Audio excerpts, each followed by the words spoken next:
Entrei para fazer design, arte, não sei o quê. Eu vendi, tive grana, contratei uma pessoa muito mais inteligente, muito melhor que eu naquela área, para fazer aquele trabalho com excelência.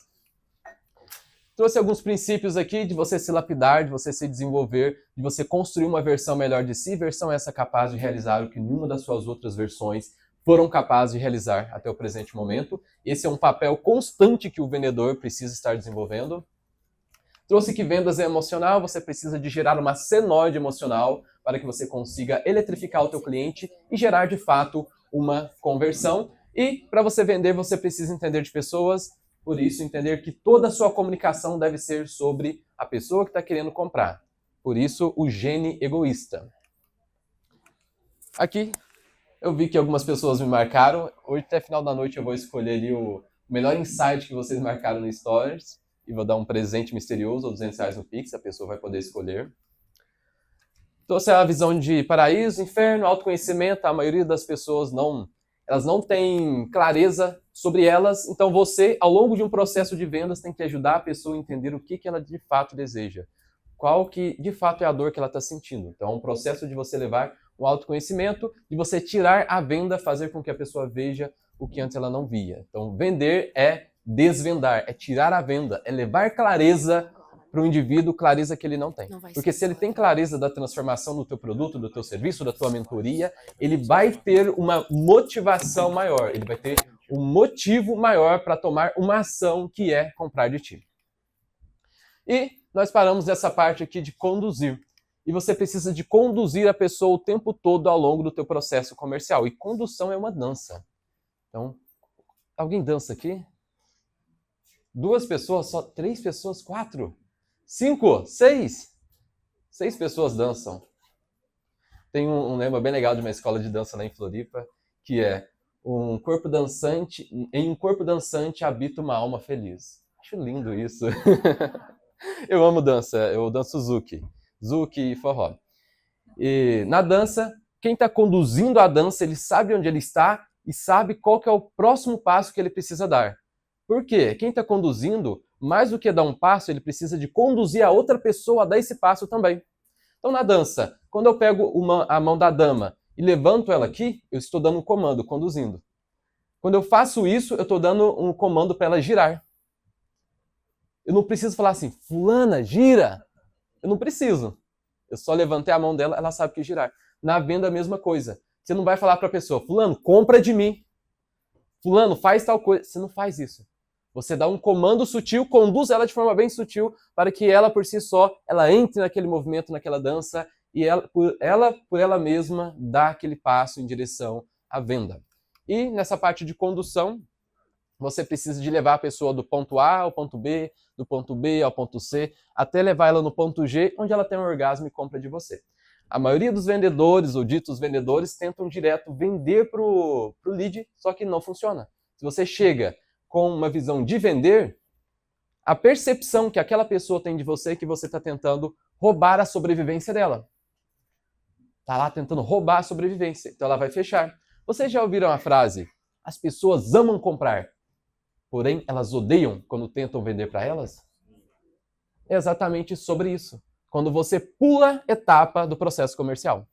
Porque a partir do momento que você entende que existe um processo, que existe uma condução que precisa ser feita, quando essa condução de fato é feita, a venda ela é muito consultiva. É uma venda leve. É uma venda onde a pessoa ela tem mais desejo de comprar do que você querendo vender. Chega ali no final da reunião de vendas, na call de vendas que nós chamamos, a pessoa ela já tem tanta clareza que o teu produto é o caminho, a verdade, a vida para ela chegar no resultado que ela almeja, que ela está ansiosa para comprar de você, ela quer o teu método, ela só quer saber em quantas parcelas vai pagar. Porque tu conduziu ela num processo de elevação de consciência e por si só ela chegou a essa conclusão, que ela precisa de comprar. Não precisou forçar, não precisou pular etapa. Toda vez que você pula uma etapa no processo comercial, você queima a tua venda. Tom de artista, que foi o último slide que eu não passei para vocês ontem.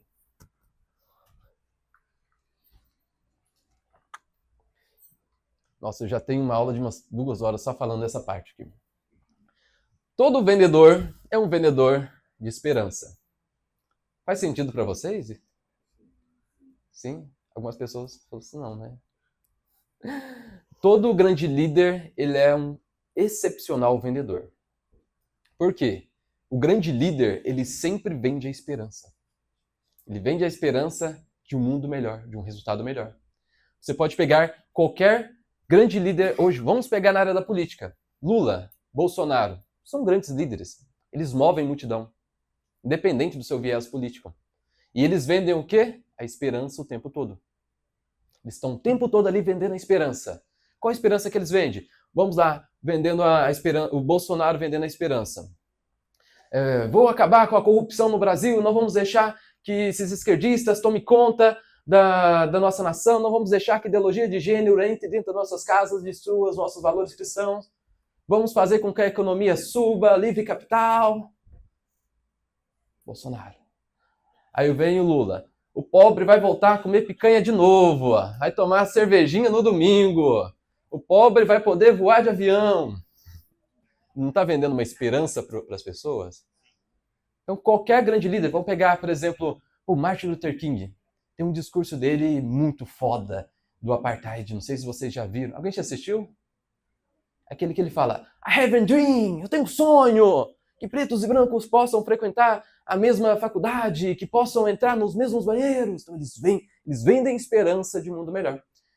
Então, se todos os grandes líderes vendem esperança de um mundo melhor, eles são excepcionais vendedores. E para você se desenvolver na área de vendas, você precisa de ter esse tom de artista. Você precisa vender a esperança o tempo todo. E para vender, você precisa de uma comunicação de líder. Como o líder fala? Gente, imagina o Lula falando assim, gente, eu acho que se vocês votarem em mim, eu consigo fazer com que vocês comam picanha e tomam cervejinha no domingo. Eu vou tentar. Talvez dê. O Bolsonaro, pessoal, talvez eu consiga acabar com a corrupção no Brasil. Vou tentar, vou fazer o meu melhor aqui e tal. Vamos ver o que dá em 4 anos. Imagina se esses líderes chegassem com esse tipo de comunicação. A galera ia comprar? Não. Então, grandes líderes, grandes comunicadores, os melhores vendedores que existem no mercado, eles falam no imperativo e com convicção. Imperativo, dando ordem. Com convicção, é verdade absoluta. Você pode pegar qualquer pessoa, você vê que está falando uma puta groselha, mas se fala no imperativo e fala com convicção, passa uma puta autoridade. Às vezes você sabe que a pessoa está errada, mas no fundo você fala assim, nossa, acho que eu estou errado. De tanta convicção que a pessoa fala e tal. E dá um exemplo aqui para vocês. Por que isso é tão forte hoje? Por que um líder ele sempre consegue se destacar falando no imperativo com convicção e vendendo a esperança? Porque toda a construção da sociedade tem isso daqui muito bem enfatizado desde a criança. Vamos ver a criança. A criança está lá, seus 1, 2 anos, está com a família, com os pais. Como os pais conversam com essa criança? Filho, você quer tomar banho agora? Filho, será que você quer comer? Talvez se você comesse agora seria... Talvez se você dormir agora vai ser bom. Os pais conversam assim com os filhos? 2, 3... Pro banho agora. Eu vi isso trocentas vezes. Até quando eu vou pra casa dos meus pais, eu ouço isso até hoje, minha mãe. Ei, Efraim, pro banho agora, tu não vai tomar banho não? Tá bom, mãe. Tá eu lá. Porque é normal dos pais ter essa voz de comando com os filhos. Tem uma hierarquia ali. Então a criança, 2, 3 anos, sempre recebendo ali comandos no imperativo e com convicção dos pais. Menino, vai comer tudo. Pro banheiro agora. Olha, parou de brincar, vai dormir, vamos dormir, horário de dormir. Convicção imperativa. Essa criança começa a crescer um pouquinho, vai para onde? Escola. E na escola tem um professor fazendo o que com ela? Mantendo essa mesma postura de voz de comando. Escreva tudo, anote no teu caderno, faça tal redação, entrega o trabalho tal dia. Aí você sai da escola, vai para a faculdade, é a mesma coisa o professor, aí tu vai trabalhar numa empresa, vem o teu chefe. Precisa do relatório tal dia, você vai ficar na recepção de tal hora, vai fazer tal coisa, esse procedimento segue esse POP, já fez tal coisa, você precisa de fazer tal coisa até tal dia. Sempre convicção e imperativo. Essa pessoa, um homem, um exemplo, um homem, ele pega, ele casa. Aí vem a esposa lá, convicção no imperativo, dando ordem para ele. Então, sabe, a estrutura da sociedade já é assim. Então, as pessoas elas são treinadas desde a infância a receberem comando. Então, quando você entra ao longo de uma negociação de venda e você começa com uma voz frouxa, você não passa convicção naquilo que você está falando, você não dá comandos, não traz a tua verdade para aquilo, dificilmente a pessoa que está do outro lado ela vai comprar. Porque ela não vai ver em você uma autoridade. A pessoa compra de ti quando ela projeta em você o arquétipo de uma autoridade. É um pai, é uma mãe. Projeta inconscientemente em você uma postura de alguém de confiança e de alguém que vai ajudá-lo. Porque um pai, um avó, os tios, os professores, o chefe, são pessoas que estão acima, são pessoas que estão com a verdade, são pessoas confiáveis. Confio nos pais, confio nos professores, porque eles sabem o que eles fazem, porque eles estão ensinando, porque eles estão nessa postura. Então, quando você traz esse tipo de comunicação, esse tipo de posicionamento para as suas negociações, você traz um peso muito grande consigo. A pessoa do outro lado começa a projetar em você uma autoridade. E o outro, te vendo como autoridade, ela vai sentir confiança naquilo que você está transmitindo. Ela sentindo confiança naquilo que você está transmitindo, o processo de fechamento se torna incrivelmente mais fácil. Uma das maiores objeções que tem, ou praticamente quase todas as objeções que existem hoje nas vendas, são derivadas da não confiança. A pessoa não confia em você. Você deu o exemplo ontem, né? As pessoas confiam em parcelar uma geladeira em 48 vezes porque elas confiam que a geladeira vai trazer o resultado que elas desejam, que é gelar a comida, deixar fresca a comida. E às vezes ela não confia que a tua mentoria vai fazer ela ultrapassar os 100 mil por mês. Não acredita que a tua mentoria vai fazer ela destravar a mente para ela ser uma pessoa mais produtiva. Ela não consegue ter essa confiança em você. Por quê? Será que você de fato está vendendo a esperança? Você está vendendo que após passar pela ponte, que é aquilo que você está vendendo, a pessoa vai chegar no paraíso que ela tanto deseja? Será que de fato tu está conseguindo enfatizar isso ou não? Por quê? Se você não estiver enfatizando, provavelmente você não está vendendo. Então, grandes líderes vendem a esperança, e para você ter essa comunicação de líder, tu precisa de falar no imperativo e com convicção. Só vocês analisarem o Adamo. Ele é um líder excepcional. Todo o tempo aqui, conversando com vocês, analisa. Faz até hoje um experimento. Arrisca 2 dados assim, caderninhos e escreva os insights que tu tá pegando e como ele tá falando. É incrível a comunicação dele. Fala, caralho, quero chegar assim quando eu tiver a tua idade. Daqui uns 10 anos eu quero estar igualzinho, sabe? Mais musculoso, forte, gostosão, olhos azuis, loiro, sabe? Eu quero estar com essa postura de líder, esse tipo de comunicação muito admirável. E as pessoas, elas se sentem atraídas. Pessoas que têm a comunicação no imperativo e com convicção são magnéticas. Por isso, o vendedor, ele, além de ser carismático, ele tende a ser mais magnético. As pessoas gostam de estar perto. Quando é um bom vendedor, não é aquele vendedor chato tentando te empurrar alguma coisa. Então, vender requer gerar uma... Falei anteriormente que venda emocional, né? Mas porque vender, você precisa gerar uma senoide emocional. O que é uma senoide emocional? Você precisa de oscilar com as emoções das pessoas. Toda vez que você passa algum comando na tua comunicação, você gera algum tipo de emoção. Você desperta algo no outro. Então, ao tempo todo nessa comunicação, você vai gerar essa senoide. Vai mostrar para a pessoa do jeito que ela está. Você vai levar a pessoa no paraíso onde ela mais deseja estar. Depois você mostra para ela o inferno, as dificuldades, as dores. E com isso, ao longo da comunicação, tu vai gerando essa oscilação, fazendo com que cada vez mais essa pessoa ela tenha um nível de consciência maior sobre si e ela chegue na conclusão de comprar. O palestrante de ontem, o Pereira Amorim, ele trouxe isso. Ele não vende, ele dá informação para a pessoa comprar. Que a pessoa não compra de você por falta de informação, do ponto de vista dele, né?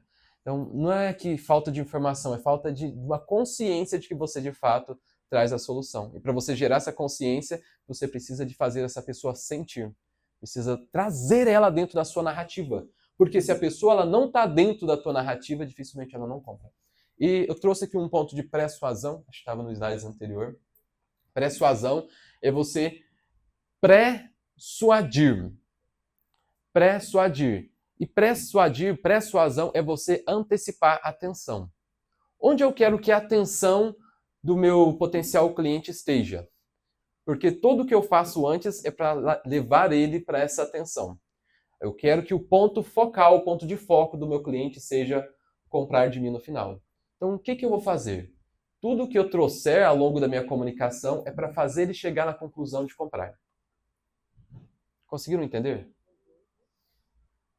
Não existe... Já vou abrir para a pergunta. Não existe nada mais importante para uma pessoa do que aquilo que ela está focada naquele momento. Então, quando você conduz ela, trazendo o que é importante, trazendo o foco dela para um ponto específico, toda tomada de decisão dela vai vir em cima desse ponto específico, porque você pré-suadiu. Só um exemplo simples de persuasão, para já fechar aqui. Toda vez que você faz uma pergunta para o teu potencial cliente, essa pergunta, ela ancora as respostas anteriores. Você fez a pergunta 1, a resposta da pergunta 1 vai influenciar na resposta da pergunta 2, que vai influenciar na resposta da pergunta 3, que vai influenciar na resposta da pergunta 10, que é um sim de comprar de você. Então, isso é um processo de persuasão. Naquela aula que vocês, se vocês mandaram lá no direct, vocês vão receber, lá eu me aprofundo muito nesse conceito de persuasão para vocês gerarem uma melhor condução.